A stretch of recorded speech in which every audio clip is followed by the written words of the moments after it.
June 1942. Across the vast blue expanse of the Pacific, two massive fleets silently closed the distance. 4 Japanese aircraft carriers, the very symbols of the power that had burned Pearl Harbor, prepared to deliver a decisive blow. Opposing them is a thin American force, holding an advantage the enemy has no idea exists.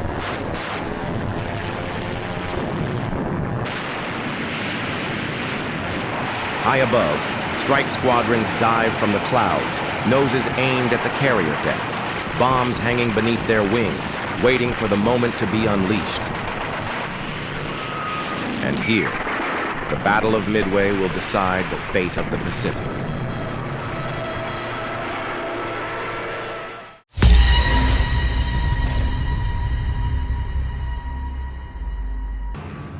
In December 1941, Japan launched a surprise attack on Pearl Harbor. The U.S. Pacific Fleet was crippled, multiple battleships were sunk, and more than 2,000 sailors were killed.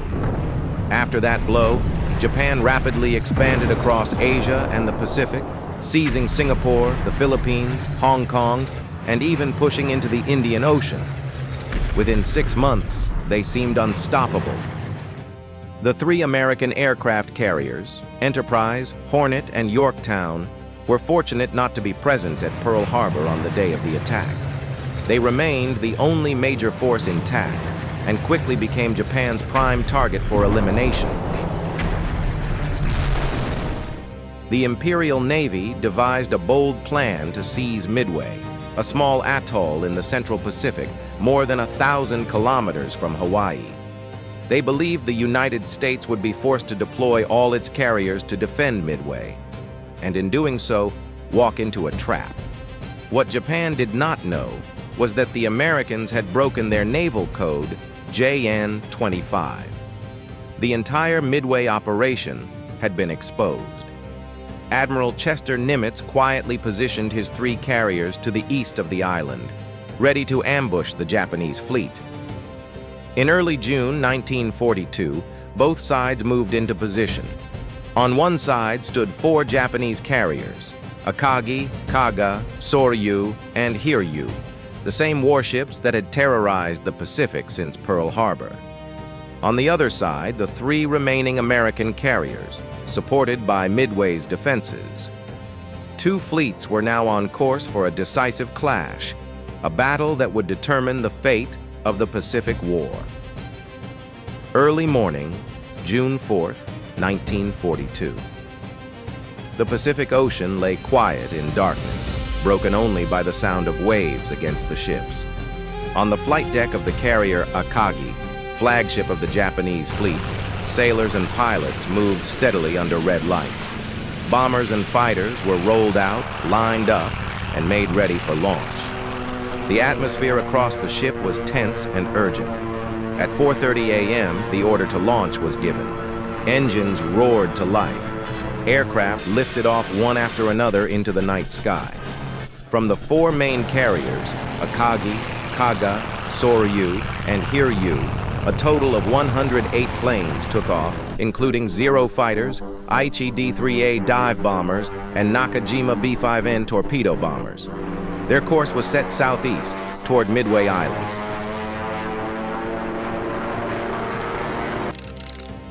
At the same time on Midway, the morning began normally. Suddenly, radar detected multiple signals approaching from the northwest. At 5:45 a.m., air raid alarms sounded across the island. Defenders rushed to their positions. Anti-aircraft guns were loaded. The Marine fighter squadron on the island, consisting only of a few F-4F Wildcats and F-2A Buffaloes, took off to intercept. Around 6:20 a.m., the Japanese strike force appeared over Midway. Zero fighters circled in escort while groups of D-3A dive bombers broke formation and began their attack runs. Meanwhile, B-5Ns flew in low from the sea. The first bombs struck the runway and barracks, shaking the island. American troops scrambled for cover as anti-aircraft batteries opened fire, filling the sky with bursts of black smoke. A handful of Marine fighters attempted to engage but were quickly shot down by the Zeros. With air superiority secured, Japanese bombers continued their attack. Fuel tanks, hangars, radio stations, and the power plant were all hit, causing multiple large explosions. One bomb struck the ammunition depot, detonating with force strong enough to destroy the control tower. Several defensive positions and anti-aircraft guns were eliminated. After roughly 15 minutes of bombardment, the Japanese planes withdrew to their carriers. Midway was left burning, its runway heavily damaged, large areas aflame, and dozens of American personnel killed or wounded. Yet the base was not completely neutralized. The runway remained usable to some extent, and several anti-aircraft batteries were still in action. For the U.S. defenders, it was clear the battle had only just begun. Immediately after the Japanese bombing raid ended, the United States launched what remained of its air forces to counterattack. Earlier, taking advantage of the time before the enemy arrived, Midway's commanders had already ordered several aircraft to search for the Japanese fleet. Now, despite the heavy damage to the base, every aircraft still operational was ordered into the air. The American pilots understood that if they did not strike back now, they might not get another chance. At 7:10 a.m., over the waters near the Japanese carrier formation, 6 TBF Avenger torpedo bombers approached at low altitude. They flew in 2 sections, using cloud cover and smoke to penetrate the outer defenses. Behind them came 4 B-26 Marauder medium bombers, also carrying torpedoes. As they closed in, Japanese anti-aircraft fire erupted, and more than a dozen Zero fighters dived to intercept. One Avenger was destroyed in mid-air. The others pressed on and released their torpedoes, but the Japanese carriers evaded every attack through sharp maneuvering. One B-26, heavily damaged and on fire, lost control and nearly crashed into the carrier Akagi, passing just meters from its flight deck before plunging into the sea. By the end of the strike, only 1 Avenger and 2 B-26 returned to Midway, all badly damaged. At 7:45 a.m., another group attacked from a different direction. Marine Corps dive bombers led by Major Lofton Henderson. Their formation consisted of SBD Dauntless and outdated SB-2U Vindicator aircraft targeting the carrier Hiryu. Lacking experience, the pilots used shallow glide bombing instead of steep dives, making them easy targets. 9 Japanese Zeros quickly engaged, shooting down several planes. Major Henderson was killed when his Dauntless was hit and crashed into the sea. The remaining bombers released their payloads, but none hit the target. Only near misses were recorded. A few aircraft managed to retreat to Midway, heavily damaged.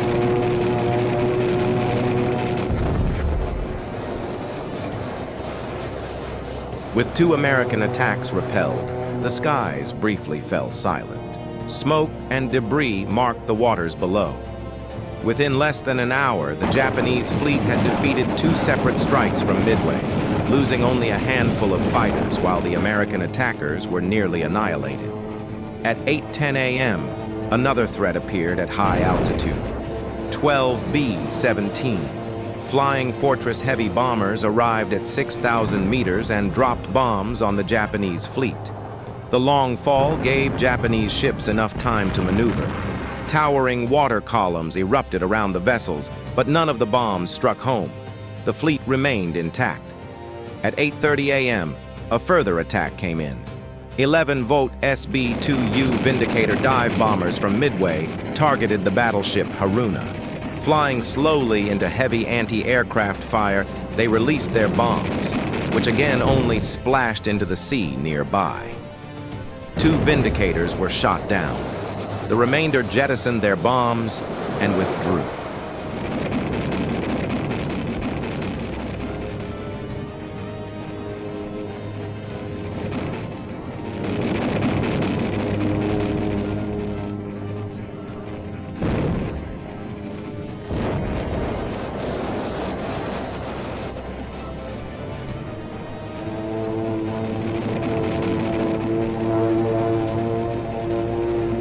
Throughout the morning of June 4th, all air attacks launched from Midway failed. Not a single bomb or torpedo struck the Japanese fleet. However, the repeated American assaults, though ineffective, began to place significant pressure on Japanese command. On the flagship Akagi, Vice Admiral Chuichi Nagumo faced a dilemma. At 8:20 a.m., he received a report from a scout plane that American carriers had been sighted northeast of Midway. At the same time, the leader of the Midway strike force reported that the island base was still operational and required another attack. Nagumo was caught between two options: rearming aircraft with bombs for a second strike on Midway, or preparing them with torpedoes for an attack on the U.S. fleet. While he hesitated, further American raids from Midway arrived, disrupting operations. Japanese aircraft returning from earlier missions had to dodge bombs and were hastily repositioned for relaunch. Near misses forced flight deck crews to halt their work temporarily. In the air, Zero pilots, exhausted after continuous combat, were running low on fuel and ammunition. These disruptions delayed Nagumo's decisions. Precious minutes slipped away, minutes that would prove critical for the fate of the Japanese fleet. Meanwhile, to the northeast, the U.S. Navy was preparing its counterstrike. Thanks to intelligence gained from code-breaking, Admiral Chester Nimitz had positioned American carrier forces in advance near Midway. On the morning of June 4th, two carrier groups commanded by Vice Admiral Frank J. Fletcher and Rear Admiral Raymond A. Spruance maneuvered into position roughly 200 miles east of the Japanese fleet. The American force consisted of three carriers: Enterprise and Hornet, Task Force 16, and Yorktown, Task Force 17. Once reconnaissance confirmed the Japanese carrier's position, orders to launch were issued. Beginning around 7 a.m., the flight decks of the American carriers bustled with activity. Aircraft were catapulted into the air in successive groups. In total, over 100 planes, including F-4F Wildcat fighters, SBD Dauntless, dive bombers, and TBD Devastator torpedo bombers, took off, heading toward the Japanese formation with the aim of delivering a decisive blow. At 9:20 a.m., Torpedo Squadron 8 from the Hornet, consisting of 15 TBD Devastators, was the first to make contact with the Japanese carriers. Lacking fighter escort, they attacked immediately. Flying at low altitude, they approached from the southeast. More than 20 Zero fighters pounced as soon as they were detected. Despite being outnumbered, the Devastators held formation, pressing through heavy anti-aircraft fire and relentless attacks from the Zeros. One by one, the lumbering torpedo planes were shot down. A handful managed to reach launch range and dropped their torpedoes at the carrier Hiryu. Explosions erupted in the water, but none struck their target. Within minutes, the squadron was virtually annihilated. 14 of 15 aircraft were destroyed. Of the 30 pilots and crew, 29 were killed. Only one young pilot survived, thrown clear when his aircraft went down. Clinging to a life raft amid oil-slicked waves, he watched as the battle raged on in the skies above. Immediately after Torpedo Squadron 8, Torpedo Squadron 6 from Enterprise and Torpedo Squadron 3 from Yorktown also launched attacks against the Japanese fleet. Their results were the same. Nearly all of the torpedo bombers were shot down, and not a single torpedo struck a target. Within less than an hour, 3 American torpedo squadrons had been virtually annihilated. Although they inflicted no direct damage, their sacrifice proved decisive. First, their attacks forced the Japanese fleet to remain engaged in defense, preventing them from concentrating on an immediate counterstrike. Second, by drawing the Japanese fighter cover down to low altitude, they left the airspace above the fleet exposed, precisely where the American dive bombers were approaching. Earlier, the dive bomber group from Enterprise, led by Squadron Commander Clarence McCluskey, had struggled to locate the enemy. They reached the expected area but found no carriers. With fuel running low, McCluskey had to decide between turning back or pressing on a few more minutes. Spotting a lone Japanese destroyer racing southwest at high speed, he chose to follow. That decision led his group directly to the main Japanese carrier force. At 10:20 a.m., while Japanese Zeros were still engaged at low altitude against the last torpedo planes, 31 SBD Dauntless dive bombers from Enterprise appeared at 10,000 feet over the southwest flank of the Japanese formation. McCluskey gave the order to dive. The Dauntlesses rolled over and plunged almost vertically. The carrier Kaga was struck repeatedly, including one bomb that penetrated the hangar deck packed with fueled and armed aircraft. Explosions ripped through the ship, and Kaga was quickly engulfed in flames. At the same time, the flagship Akagi was hit by a critical bomb that exploded inside the hangar deck, setting the ship ablaze. Almost simultaneously, dive bombers from Yorktown struck the carrier Soryu, igniting uncontrollable fires. In just 5 to 6 minutes, 3 of Japan's main carriers, Kaga, Akagi, and Soryu, were fatally hit and effectively destroyed.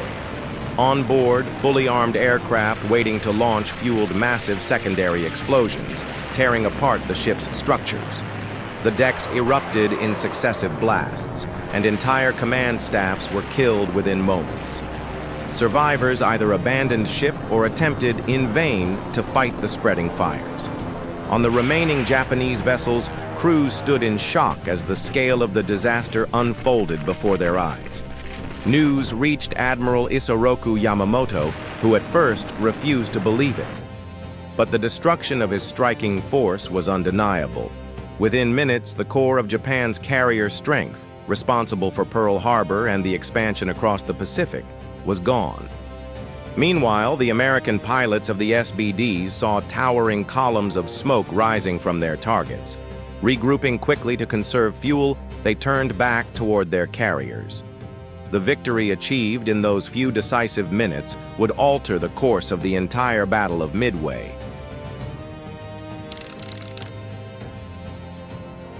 On Hiryu's flight deck, Rear Admiral Tamon Yamaguchi quickly organized the remaining aircraft.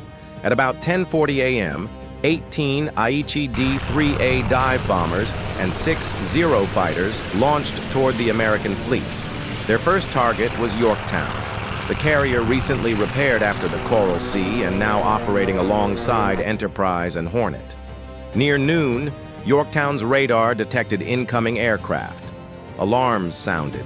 Anti-aircraft crews took positions, and the last remaining Wildcats scrambled to intercept. In the skies above, the Japanese formation clashed with American fighters. Several D-3As were shot down, but the rest pressed through and dove from over 10,000 feet onto Yorktown. 3 direct bomb hits shook the ship, setting fires and temporarily knocking out power. The carrier slowed and listed, flames rising from multiple sections.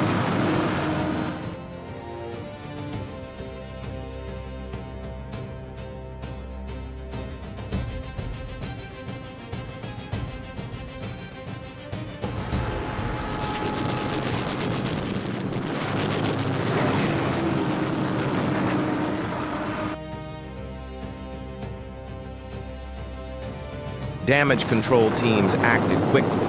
Within an hour, Yorktown had regained stability and could steam at near normal speed, appearing from a distance almost unharmed. At about 1:30 p.m., a second strike from Hiryu arrived. 10 Nakajima B 5N torpedo bombers with 6 Zero escorts. From altitude, the Japanese pilots were surprised to see what looked like an undamaged American carrier, believing Yorktown had already been destroyed in the earlier raid. In reality, it was the same ship, temporarily restored. Believing they faced a fresh target, the B-5Ns split into 2 groups, maneuvering for a pincer attack. On Yorktown, alarms blared once again. Anti-aircraft batteries and Wildcats fired into the approaching formation, downing several attackers, but others pressed on to release their torpedoes. From both sides, torpedoes struck the water in unison. 2 detonations thundered against Yorktown's port side, tearing open her hull. Seawater rushed in. The ship heeled heavily to port, her engines dead. Yorktown came to a halt in the middle of the Pacific. and her crew faced the grim reality that the carrier might sink at any moment. After the second Japanese strike withdrew, the sea grew quiet for a brief moment. Escorting vessels quickly moved to assist Yorktown. The carrier was disabled, but had not yet sunk. Its captain ordered the crew to abandon ship to save lives. Most men evacuated in lifeboats, while a small damage control party remained aboard. Remarkably, Yorktown stayed afloat through the night of June 4th, though in a critical condition.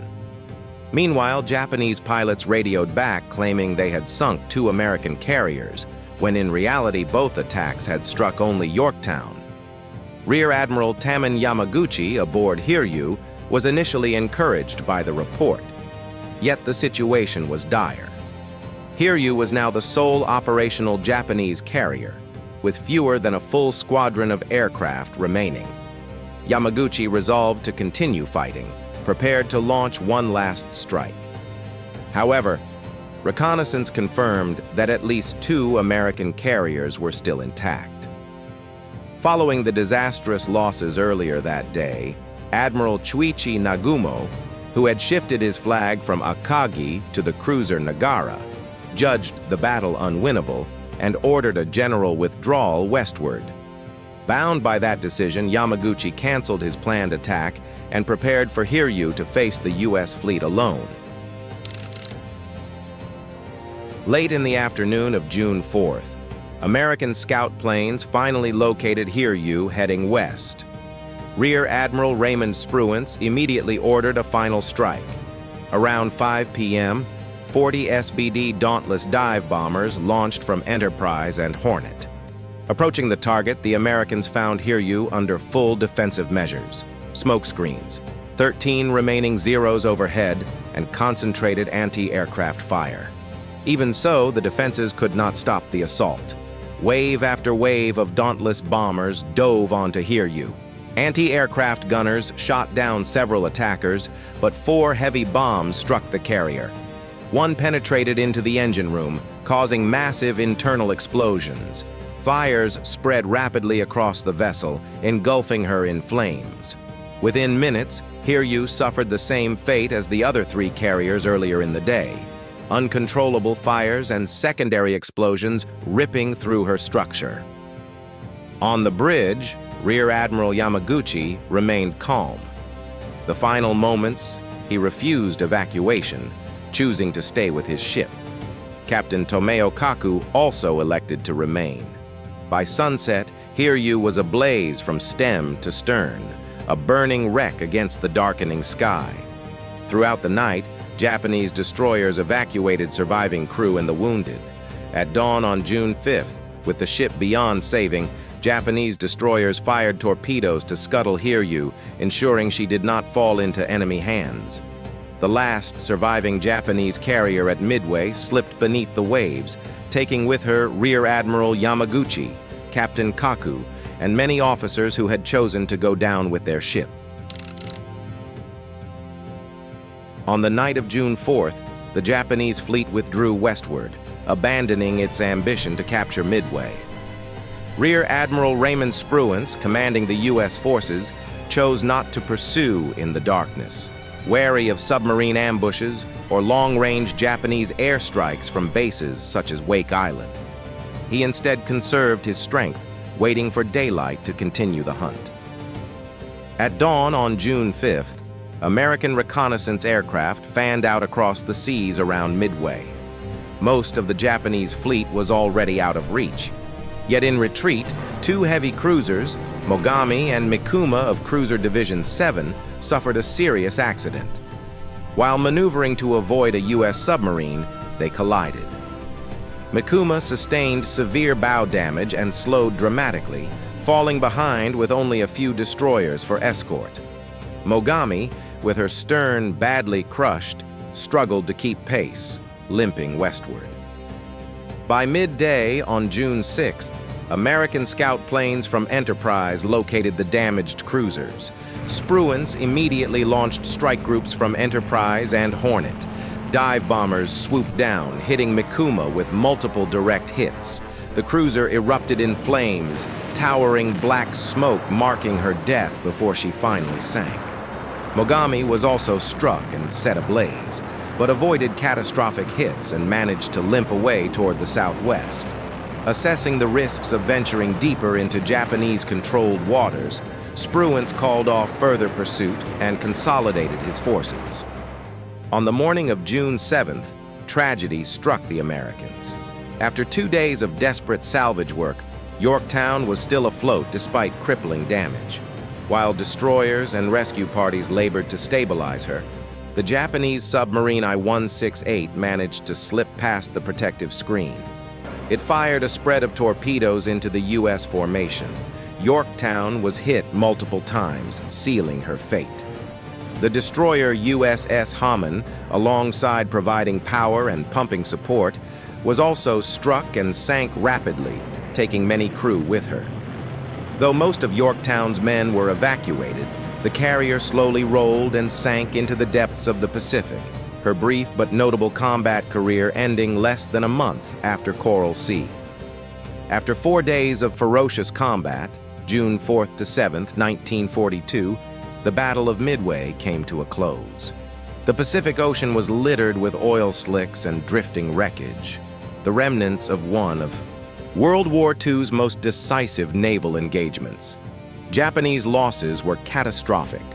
4 fleet carriers, Akagi, Kaga, Soryu, and Hiryu, and the heavy cruiser Mikuma destroyed. Over 3,000 officers and sailors killed, including many of the veteran aviators who had spearheaded Pearl Harbor. It was a blow the Imperial Japanese Navy would never recover from.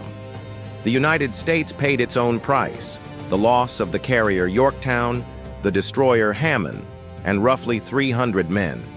Yet in return, America gained a decisive victory. Midway erased the shadow of defeat left by Pearl Harbor and galvanized the morale of the U.S. military and public. More importantly, the battle permanently shifted the balance of power in the Pacific. With its carrier force shattered, Japan was forced onto the defensive across nearly every front. The U.S., by contrast, seized the initiative, beginning a series of counteroffensives that would start with Guadalcanal just 2 months later. Midway became the strategic turning point of the Pacific War. It marked the irreversible decline of Imperial Japan's naval dominance and the rise of American offensive momentum. The victory also stood as a tribute to the courage and sacrifice of the aviators and sailors who gave their lives to secure history's verdict amid the vast expanse of the Pacific Ocean.